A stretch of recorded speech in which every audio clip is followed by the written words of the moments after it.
Chairman साहब, मैं इस बजट की मुखालिफत में खड़ा हुआ हूँ क्योंकि ये अहम मुद्दों पर इंसाफ नहीं करता। मिसाल के तौर पर सर, अगर आप देखेंगे मुस्लिम एनरोलमेंट जो UDIC का डेटा है 2021-22 का, मुसलमानों का एनरोलमेंट गवर्नमेंट का डेटा बोलता है प्राइमरी में 15%, यूपी में अपर प्राइमरी में 14%, सेकेंडरी में 12% और हायर सेकेंडरी में 10%। प्राइमरी से लेकर हायर सेकेंडरी तक आते सर 5% की गिरावट होती है। वही सरकार का AISHE का डेटा है 2020-21 का। 2016-17 में मुसलमान 4.87 थे एजुकेशन में, 19-20 में बढ़कर 5.45 हुए और 2021 आते आते सर वो 4.64% हो गया। यानी जहां पर मुसलमान 2019-20 में 19,21,000 पे आगे, यानी 1,79,000 की गिरावट आई। क्यों हुआ सर? ये इसलिए हुआ क्योंकि ये मोदी सरकार तासुब और तंग नजरी के मुजाहरे करती है। इसी वजह से मुसलमानों अक़लियतों में ड्रॉप आउट रेट ज्यादा है, लो एनरोलमेंट है और वो हायर एजुकेशन तालीम को मुकम्मल नहीं कर सकते। सर 3 स्कॉलरशिप स्कीमें हैं, 5 साल से cabinet committee of economic affairs in स्कीमों की मंजूरी नहीं दे रही है सर। 5 साल से ये आपकी तासुब और नफरत नहीं है तो क्या है बताइए आप?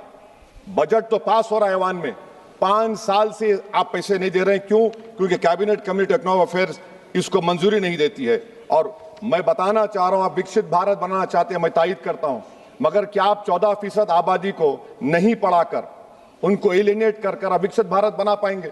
विकसित भारत उसी वक्त बनेगा सर जब मुसलमान समाजी, इक्तिसादी, तालीमी और माशी तौर पर ताकतवर होंगे। मगर अफसोस के साथ कहना पड़ा, सच्चाई है कि सरकार नहीं चाहती ये हो। सर मैं इस हुकूमत से पूछना चाह रहा हूं कि यूनिट कॉस्ट स्कॉलरशिप का 2007 और 8 से रिवाइज नहीं हुआ क्योंकि जो तालीम का कॉस्ट है उससे मैच नहीं कर रहा है। आप 3 स्कॉलरशिप को डिमांड ड्रिवन नहीं कर रहे हैं। 11 साल से आप 10 स्कॉलरशिप नहीं बढ़ाए, वही नंबर ला के रख दिए। मैं डिमांड ड्रिवन करने का मुतालबा करता हूं। सर प्री मैट्रिक स्कॉलरशिप को क्यों 9th और 10th से शुरू किया था? Sir highest drop out rate मुसलमानों का है और हमारे मसीहा वेस्ट बंगाल में बैठे, वहां पर ड्रॉप आउट रेट मुसलमानों का 23%, आसाम में 30%। आसाम की सरकार गोली मारने का वीडियो कम बनाएगी तो शायद मुसलमान पढ़ ले तालीम में। सर मैं मुतालबा करता हूं कि मौलाना आजाद फेलोशिप को दोबारा शुरू किया जाए ताकि अक़लियती और मुस्लिम बच्चे हायर एजुकेशन मुकम्मल कर सके। पेरेंटल इनकम आप इजाफा क्यों नहीं कर रहे सर? 1 लाख रुपए, 1.5 लाख रुपए क्या स्कॉलरशिप मिलेगी सर बताइए आप? और सर आपको मिसाल दे रहा हूं, आप तो काबिल आदमी हैं। 2022-23 में बजट था माइनॉरिटी मिनिस्ट्री का 5,000 करोड़, कितना आपने खर्च किया? 16%। 22-23 में सर बजट था 22-23-24 में 3,000 करोड़, 5% खर्च हुआ सर। 24-25 में बजट था 3,180 करोड़, 22% खर्च हुआ सर। PMJV के स्कीम है 1,914 करोड़, उसको आपने कम कर दिया 1,565 करोड़।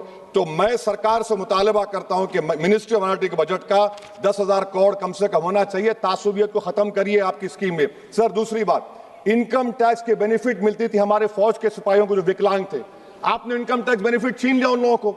ये कैसा इंसाफ है आपका बताइए? जो फौजी सर्विस में है, अरे प्राइम मिनिस्टर अगर एक ट्रेन की झंडी दिखाएंगे तो उससे बढ़ के पैसे खर्च हुआते, तो आप क्या बचा रहे? सर 11-12 साल से वजीर आजम मोदी हैं, हमारी एयरफोर्स का स्क्वाड्रन गिरकर 29 पर आ गया। 12 साल से आप प्रधानमंत्री हैं, हम एक मिड एयर रिफ्यूलर एवैक्स को नहीं बढ़ा सक रहे। पाकिस्तान के पास हमें ज्यादा एवैक्स है और ऑपरेशन सिंदूर में हमने देखा कि कितनी तकलीफ हुई। सबमरीन का शॉर्टेज है, आपको फिक्र नहीं है सर। और हम 3rd एयरक्राफ्ट कैरियर हम भूल गए। आखिर कैसे हम चाइना को इंडो पैसिफिक में रोक पाएंगे? ये देशभक्ति नहीं है सर। हमारी फौज में कमी है। क्या ये मुल्क इतना कमजोर हो गया कि हम अपनी फौज में बच्चों को भर्ती नहीं करा सकते? अग्निपथ स्कीम का रिव्यू होना चाहिए। इस ऐवान में चाइना बॉर्डर पर एक बहस होनी चाहिए। सर आप आ जाइए US ट्रेड डील पर, जो ट्रंप ने एग्जीक्यूटिव ऑर्डर 6 फरवरी का निकाला, सेक्शन 4 कोट कर रहा हूं, डायरेक्टली इनडायरेक्टली अगर हम रशिया का ऑयल लेंगे तो 25% लगा देगा। कौन है सर वो गोरी चमड़ी वाला वहां बैठकर हमको बोलने वाला? किस हमने इस मुल्क को आजाद इसलिए करवाया था कि वहां बैठकर बोलेगा मैं जिससे चाह तेल खरीदूंगा। तुम होते कौन हो? तुम मेरे माई बाप हो क्या? आप 25% लगाएंगे सर। और वर्ड क्या इस्तेमाल किया? इंडिया। यानी अब नायारा जो है, नायारा कंपनी बंद हो जाएगी और हमको मॉनिटर करेंगे आप, भारत को उस पर ओवरसाइट करेंगे। अफसोस की बात है कि सरकार खामोश है। सर 2019 में ईरान का ऑयल मत लो बोले, आपने गलती की, आपने ईरान का ऑयल नहीं लिया। तो अमेरिका ने कहा कि इराक से लो, कंपेरेबल रेट पे, कंपेरेबल रेट पे, मार्केट रेट, नॉमिनल प्राइस पे नहीं। आज यूएस कह रहा है कि मोनोपोली रेट पे लो। कहां है सर? हम क्यों कर रहे हैं? क्यों इतना गिर रहे हैं इस गोरी चमड़ी वाले के सामने? आखिर हमारी हमियत कहां है सर? और एक बात बता रहा हूं सर, ये यूएस ट्रेड डील से European 2 minute sir, European union की ट्रीटी से हमारा पीएलआई का पूरा असर पड़ेगा, क्योंकि आपने टैरिफ गिरा दिया। आपने टैरिफ गिरा दिया मेडिकल डिवाइसेस पर, आपने टैरिफ गिरा दिया सोफिस्टिकेटेड मशीनरी पर, तो यूएस इंडस्ट्रियल गुड्स आएंगे, तो डी-इंडस्ट्रियलाइजेशन का खतरा है इस मुल्क में। Sir, you are we signing a free trade agreement और a force purchase order. Sir, Bangladesh से यूएस ने कह दिया कि हमसे कॉटन खरीदो, 0 टैरिफ। सर, भिवंडी, मालेगांव, बनारस के पावरलूम का क्या होगा? 70% रॉ कॉटन हम देते हैं बांग्लादेश को। सर, एमएचए का बजट 5.7 बढ़ गया, डिफेंस का 15.99। मैं सरकार से मुतालबा करता हूं कि वेनेजुएला में जो हुआ, आप एक ऑपरेशन इंसाफ करिए। ऑपरेशन इंसाफ के तहत हाफिज सईद, मसूद अजहर, लखवी को घुस के लाइए भारत में, तभी इंसाफ होगा सर। जब तक खत्म कर रहा हूं सर, हम कुलभूषण यादव को भूल गए।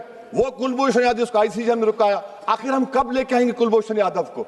वजीर आजम इजराइल को जा रहे हैं, मैं उनसे ये मुतालबा करता हूं कि वो गाजा को जाएं, 15 मिनट जाकर देखें, 60,000 फलस्तीनियों खत्म कर दिया गया।